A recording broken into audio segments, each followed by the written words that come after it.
So I'm Josh Hogan, originally from Prince Edward Island, but been in Halifax here for the last 16 years.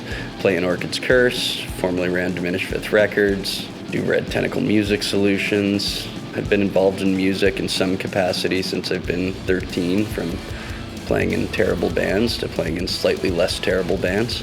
I was 15, a bunch of us got together and we helped start a committee that actually opened a youth space called Generation XX. So that was kind of the first spot you could kind of play outside of maybe the odd Boys and Girls Club show there. There certainly wasn't much because it was Summerside as well, which is a very small city. Moved to Dartmouth, Nova Scotia in very start of 2001, January 2001. So Orchid's Curse was the first band I got into, and well, the only band I've been in since I moved here.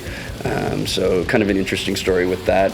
End of 2004, I believe. I was at Music World at the time in the Micmac Mall, and a bunch of the staff, it was pretty close to Christmas time, and they were talking about Dillinger Escape Plan's Miss Machine album, which I had bought a couple months earlier and fell in love with that band. You should definitely check it out or play it if you haven't already. And they're like, oh sweet, yeah, we can't play it in the store hours, but we're gonna play it later when we're closing up.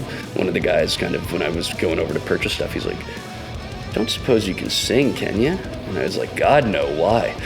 And then they're like, oh, we're kind of like a metal band, but we're like still trying to like change our direction and looking for a new singer. And I was like, I sang backup in like a metal band when I was 15, but I certainly wouldn't call myself, a metal singer or a vocalist.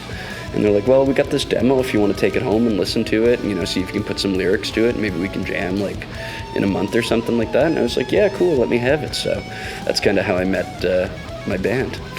So I started Diminished Fifth Record essentially because A, there was an immense amount of talent that I recognized in the scene, even from being relatively new to it at that time, and also because I figured it would be better to put out my band's first release with some type of label backing, even if nobody ever heard of the label, than to just do an independent release. So selfishly was kind of how it initially came out. We didn't really spend too much time trying to shop the first record around.